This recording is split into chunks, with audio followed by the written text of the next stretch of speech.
Thank you very much, Robbie, and hello everyone. It is absolutely lovely to be with you this afternoon. So I'm going to be talking about GenAI, who, what, where and when. That's all the questions covered, also known as prompt engineering your AI strategy. So the question I would ask is, does it ever feel like when you're in a business meeting or with your CEO or perhaps as a CEO yourself, do you ever sometimes feel that with AI you've been handed this kind of wonderful, mystical, beautiful key, but you're not really sure what door you're trying to unlock with it, or indeed can't really see any doors to unlock with it? And I sort of feel like there's a lot going on in the world of business now, where people are kind of obsessed with the tool, but not really sure what they can do with it. So people are building their AI strategies, a bit like building an Excel strategy. Like, you just wouldn't do that. It's such a strange idea. Clearly, the only way to use a tool is to kind of know what you're trying to do with it. So today, what I'm going to be sort of spending some time on is thinking about if you're in a CEO position or if you're helping the CEO in your company to try and move from examining and admiring this beautiful key to trying to actually do something really useful with it in a really precise way. What are the questions that you need to be asking to get maximum value out of AI? So to kick us off, I don't know if anyone here was at the CogX AI Summit a few weeks ago, but this question was asked of Debbie Weinstein, who runs Google in the UK. Seems like a reasonable person to ask this question to. What should we be asking in order to really unlock maximum value from AI? And this is what she said. She said, and this is, think about how AI can reduce your costs and increase your revenues. And, that seems pretty sensible. This is a classic, in fact, the fundamental business question that every single business is facing. So what a sensible place to start. Why do we not just start off by asking, well, how can AI take my costs down and increase my revenues? And as we sort of think a bit about that, I'm going to focus a bit on cost, because I'm sure anyone here who's running a business has got investors or a board is going to have a lot of people asking them about this right now. And I used to work for McKinsey, actually, and somebody told me that right now McKinsey's going around, anyone here from McKinsey, going around and telling everyone that you should be able to take 30 or 40% out of your costs through AI immediately. So I think a lot of people are feeling a lot of pressure around cost. The majority of the British economy is a service economy. So when we really think about cost, what we really mean is time. Because like most people's P&L, my P&L certainly, is people. And then there's kind of, a little bit of maybe an office. Most of us don't even have offices anymore. But, this is, the majority of cost in the modern British economy is people. And what we really mean by that is hours. And so the real question, actually, if you want to cut costs, is how can you reduce hours that people spend on things? So kind of now we're getting to maybe something a little bit more precise we could think about in terms of directing our AI strategy. Maybe the right question is, how can I save 5 to 10 hours from my week and from my colleague's week? That feels like quite a reasonable, quite a crunchy question to ask, and somewhere you can really start to point this beautiful key towards. So let's think about where we're going to explore. So McKinsey, they did a massive survey and they asked lots of different organizations, where are you deploying AI? Like, what are the domains that you are managing to take cost out of? And this is what came up. So marketing and sales right up at the top there, product, service development, IT. In fact, lots of the talks we've had over the course of the morning have kind of covered some of these domains. But I think the real way to kind of try and get at this question of the 5 to 10 hours, you've got to really understand like the different units of cost, or different units of time that people have in your business, right? So there's going to be so to take makers, for example, there's kind of time that people spend coaching students, there's time that we give feedback to students. Like there are sort of different, quite precise bits of time, and you need to understand those in kind of a unit that can be addressed as a group, not at the level of marketing and sales. So let's go one level deeper. So customer service. Okay, this is possibly the most famous, I think, use case now, really, in AI. Like we all go to conferences where people are trying to kind of describe all the ways in which AI is like changing and transforming their business. But for me, customer service is the one that is the most well-trodden. And so here's probably an example that you've all heard of. This is the wonderful Greg Jackson talking about how they got AI supported in customer service at Octopus Energy, and his kind of story, they were very, very early adopters of it, and his story was that essentially the energy crisis meant that everybody was calling Octopus the whole time. If you all remember back to those kind of, fever dream days when we had the mini budget and bills were soaring and people were extremely worried, so they were just overwhelmed, and so they had to deploy AI. They literally couldn't manage the volume.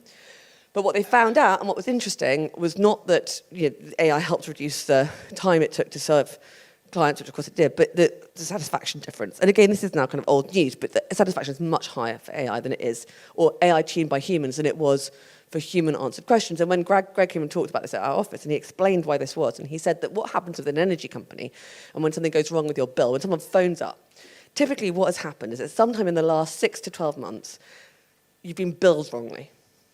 Like something's gone wrong, like the meter reading hasn't been correct, or they've applied the wrong rate. And figuring out when in the last 12 months is extremely difficult. And essentially the human dealing with this in the customer service call is like going through your bills, trying to match up what you were meant to be on, what you were charged, when the meeting, and AI does it in an instant. And so that whole phone call is then spent on like, how did it feel? Are you okay? How can I help you? Like, how can I make you feel better? Let's solve this. All the stuff that actually that person was really probably employed to do, the human stuff. And so there's this whole, so now we're thinking, well, actually what AI is enabling in a business is it's taking away some of the work that is not really the work that person was hired to do, because this is a person who's meant to be helping other people, and empowering them, enabling them to do more of the work that they are able to do. And this is actually something that when this CogX conference came out with a lot of the execs said, yes, we're looking at cost, we're looking at revenue, but as a separate and additional question, even though they clearly kind of aren't overlapping, we are also looking at how can we improve experience, right? That's the sort of second question. And the chart I have here, which is, again, kind of well-trodden ground, this is research by Harvard and BCG, and it basically looked like early doors at what happened when you deployed AI with management consultants, and what it found was that people who used AI were able to, as predicted, produce more work quicker, but also better work. And there's this thing about AI, of course, not being creative, being generative, really being imaginative, and I think that being a bit of a surprise to people, but also that it then allows people to do the work that humans do best, freeing people up to kind of do the work that they couldn't do otherwise. But I think there is a bit of a twist here, which is, in customer service, I think it is quite obvious that there are ways in which this kind of enables people to do the work that they do best and frees them up from some of the grind. But there are, of course, a whole bunch of domains where that's not going to be the case.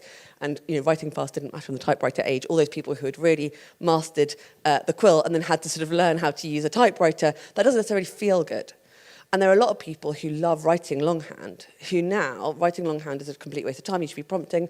I mean, that doesn't necessarily feel good. Or people who love to create and have to now think about prompting. I mean, I would never now write a speech. In fact, I did write a speech myself, that's a mistake. I normally don't.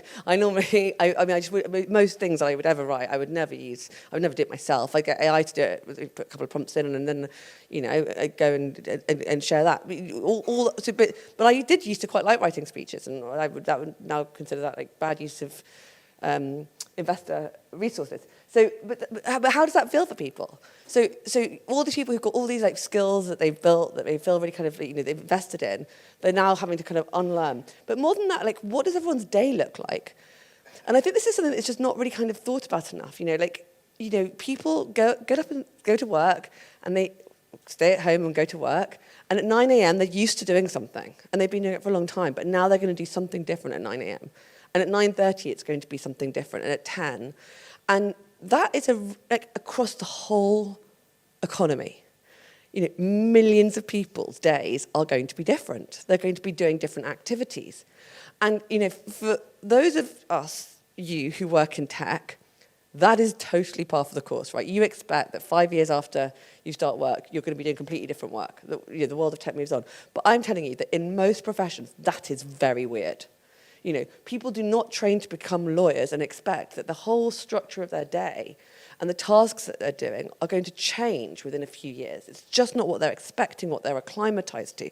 And I think this is this huge, hidden question that is not being discussed enough, which is, how is everybody going to just change how they spend every single day? And so I think that this is a kind of a hidden, bigger question, which is, how are people going to develop this sort of learning ability or learning quotient? The ability to learn new skills, be open to new ways of doing things, tackling tasks that are outside of their domain. Particularly people who are older, particularly people who are really good at their jobs. In fact, all the people who probably feel most secure, or did 3 years ago. Experts, worked for a long time, absolute, dominating their professions. And I think that actually what you're going to see is a complete shift in essentially the skills and the fundamental kind of characteristics of people who are going to survive and succeed in the modern age. We had the IQ generation, and then that kind of became overwhelmed by the EQ generation. Everyone understood that actually interpersonal skills are probably more important in business. But I think now we're in a world where being able to adapt and continue to learn is more important. Like, how many people here were so on top of what was going on in AI for the first year, and then like after about a year started to just get a bit tired of like staying up to date? It is tiring, right? Staying on top, moving with the change. And so I actually think that there are sort of three big questions that any CEO should be asking, that you should be pushing your businesses to ask when they're thinking about how to implement AI. Yes, number one, how can I save 5 to 10 hours from my week and my colleagues' weeks? Secondly, whilst improving an improved experience, delivering an improved experience for my teams and customers. But most importantly, building the underpinning culture to help my colleagues to thrive in this transformation. And let's just go one step deeper into this, and this is what this transformation looks like, because here's the problem. Learning is hard. Everybody talks about learning. We're a learning economy, I'm a learning business, we all learn, but learning is so difficult. You think about what learning actually requires. It requires a kind of humility to not know what you're doing at all, and to understand the difference between I don't know it yet and I'm stupid, and to be able to understand that, no, I just don't know it yet. Like, that's really hard, and it feels nerve-wracking, and you need self-awareness, and you need confidence to kind of push through and like tell people over dinner that I don't know how to do it, and I'm like learning it, and I'm going to get there. And I think that actually, whilst people talk about learning, I think society makes it so much harder. Because if you think about biology, it wasn't good in the days of tribe to make mistakes. You got kicked out, you maybe died. It was good not to make mistakes. But also, like in the current world of social media, who is out there kind of projecting, I'm learning, I don't know? That's just not the vibe, right? It's just we project perfection. Perfection is the opposite of learning. Learning is messy and difficult and definitely not perfect. So I think there's this really strong, bizarre bias in society that makes learning hard, and weird language of learning where everyone talks about it like it's easy and we're all doing it. And I think that's very stressful for people. I mean, ask yourself, when did you last really learn something? In fact, maybe I was going to ask you, anyone here, when did you last learn something completely new? Anyone got an example of this? Because anyone going to go, thank you? A couple of people at the back. I might not probably meant to be doing this, so I'm just going to run down to you with my microphone. Thank you very much. A couple of people here. We'll go here and then there, if that's all right with you. Japanese. And how was it? It's terrible still. Is it? And how did you feel doing it? In the first place, okay, and then I realised how bad I really was, and then worse, and now better. You went through the valley of despair. Another gentleman here, thank you. I started learning German. Another language? Yes, another language. And how was that for you? Oh, yeah, it's horrible. And why was it horrible? I mean, I thought it would be not too dissimilar to English, but I was completely wrong. And I've done it for about 2 months now, and I don't think I've gotten any better. And how do you feel? Pretty bad, because I went to, so I visit Germany quite often, and I'm meant to speak to the reason why I'm learning is because I'm trying to speak to my girlfriend's parents, and I can't speak to them at all. So I just got to keep trying. But it's so hard. Thank you both very much for sharing those examples. But I think as adults, we really don't learn new things all that often, particularly in certain domains. And people talk about learning new languages or learning to drive, and it's hard and it makes you feel insecure. So now apply that to the entire British workforce. All the people you know, your parents, your kids, everyone, they're all going to have to do this. They're going to have to learn and relearn and unlearn the things they're really good at that make them feel confident and proud and secure. I mean, for me, this is the kind of absolute massive question that every single business needs to be really, really contending with. And the problem is, so you have these two things, biology and social media, which to my mind are absolutely sort of playing against people being able to learn. And I think the solution to this, and this is not the point of this talk, so I'm going to only do a little bit on this, but is you need to have a learning person, you need to be a learning individual, you need to have kind of some of the skills of learning, you can build those skills, and you need to be in a learning environment. And we have a sort of framework that we think about with this. It's going to take me ages to go through, so I'm going to do it like this, where from an individual perspective, you've got to be comfortable not knowing. You've got to be able to frame failure as learning, and there's a whole kind of sidebar on like good learning and bad learning. There's a brilliant thing by Jeff Bezos, if you haven't seen it, he sort of talks about how, like good failure is when you're running an experiment and you genuinely don't know the answer and it could genuinely go wrong. That's why you run the experiment. Like you could get a yes or a no. You run the experiment to discover which way it goes. That's good failure. Bad failure is you open like your 200th Amazon warehouse and it doesn't work. That's like bad failure. And sort of understanding the difference between those sort of two different sorts of failure is really, really important. You need to be able to scaffold your long-term learning, know what the things are that you need to know to be able to build all of your other learning on top, and need the EQ and the resilience to kind of go through this, the challenges of it, like, the feelings of the difficulties involved. And you need a kind of learning environment that supports that. So the corollary, psychological safety, an experimental culture, the ability to celebrate deep learning and promote well-being. So where does this leave our poor, confused CEO who is got their key, their shiny, beautiful key, and is trying to unlock value in their business? Well, this is what I would suggest that CEO needs to be thinking about.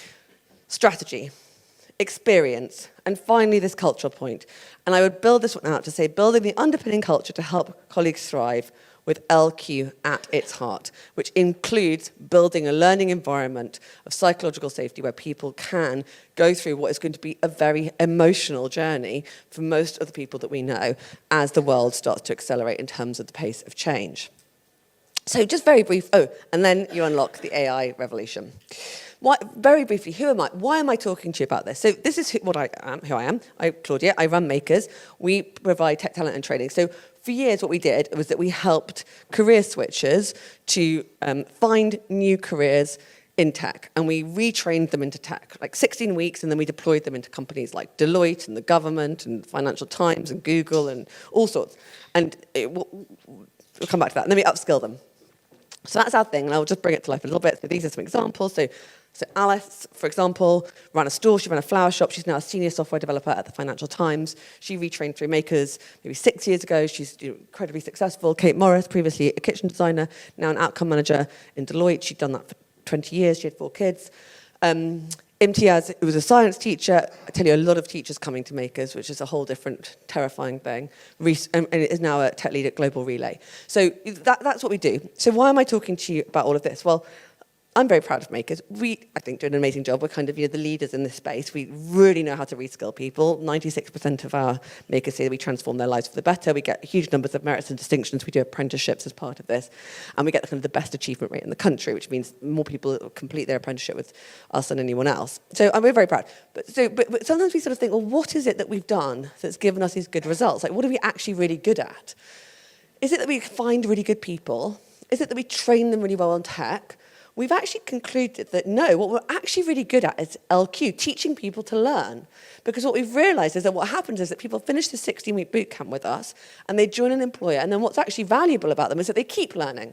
And so for anyone who's worked with Makers, that's the feedback from the employers. What's great is that they join and then they'll learn a new language, they'll adapt to a new environment, they're really good at learning. And what we've realized is you can learn to learn. And we feel very confident in helping people to build that LQ. And we now think, so when we started thinking about helping companies to build AI, we were really focused on the tech side of it, to helping people to train in AI. And what we now think it is all about is the third pillar, which is helping people to learn and helping people who come from non-learning industries in particular to do this. So now what we do is we still help people to get into tech, we help people to upskill in tech, but now for everyone else, we do AI and data learning training, and at the heart of that is LQ. So that is our approach, that is what we do. I'm conscious, I finished this massively too early, so that is actually the end of my talk.